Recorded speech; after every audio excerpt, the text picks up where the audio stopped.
नमो बुद्धाय। एक दिन भगवान साकेत नगर में पिंडपात के लिए प्रवेश करने ही वाले थे, तब एक वृद्ध ब्राह्मण भगवान को देखकर अतिशय गौरव के साथ हाथ जोड़े आकर भगवान के चरणों की वंदना कर उनके पैरों को दृढ़ता से पकड़कर कहने लगा, पुत्र इतने दिनों तक हमें देखने क्यों नहीं आए?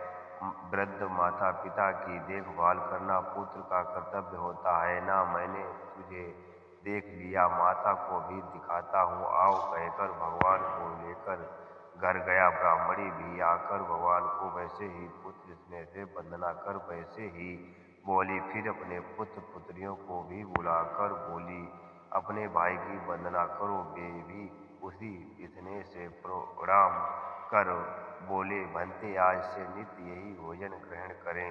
भगवान भोजन कर बिहार में जाने के बाद भिक्षुओं में चर्चा हुई। भगवान के माता पिता शाक्य वंश के हम जानते हैं, पर ये ब्राह्मण भगवान को पुत्र कहकर बोलने पर भी भगवान ने बिना प्रतिरोध किए सुना। तब भगवान वहां आते हैं। उसी शंका के उत्तर में कहते हैं, भिक्षुओं वो ब्राह्मण पिछले 500 जन्म तक मेरा पिता हुआ था, 500 जन्म तक मेरा चुल पिता हुआ था, 500 जन्म तक मेरा पितामह हुआ था। और वैसे ही वो ब्राह्मणी इस प्रकार दीर्घ काल तक पुत्र स्नेह भाव को बताते हुए कहते हैं, जिस व्यक्ति को देखकर मन ठहर जाता है, देखते ही मन प्रसन्न हो जाता है, पहले देखा हुआ सा विश्वास होता है और पूर्व जन्म में दीर्घ काल तक साथ रहने से वर्तमान में हितैषी कार्य करने से स्नेह वैसे ही उत्पन्न होता है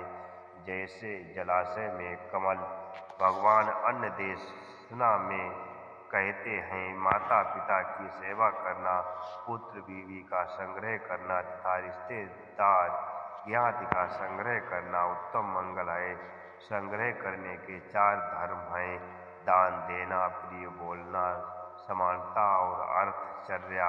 इन संग्रह वस्तु के कारण समान श्रद्धा, समान शील, समान दान पुण्य, समान प्रज्ञा होने से दूध में पानी एक होने की तरह प्रेम बना रहता है। इस प्रकार व्यक्ति लौकिक संपदा से सुखी रहता हुआ शील, समाज, प्रज्ञा वृद्धिगत करता हुआ परम शांति निब्बाण प्राप्त करता है। ऐसे व्यक्ति को प्रकाश से प्रकाश की ओर जाने वाला कहते हैं। ऐसे प्रकाश का रास्ता सबको मिले। सब्बे सत्ता सुखी होन्तु।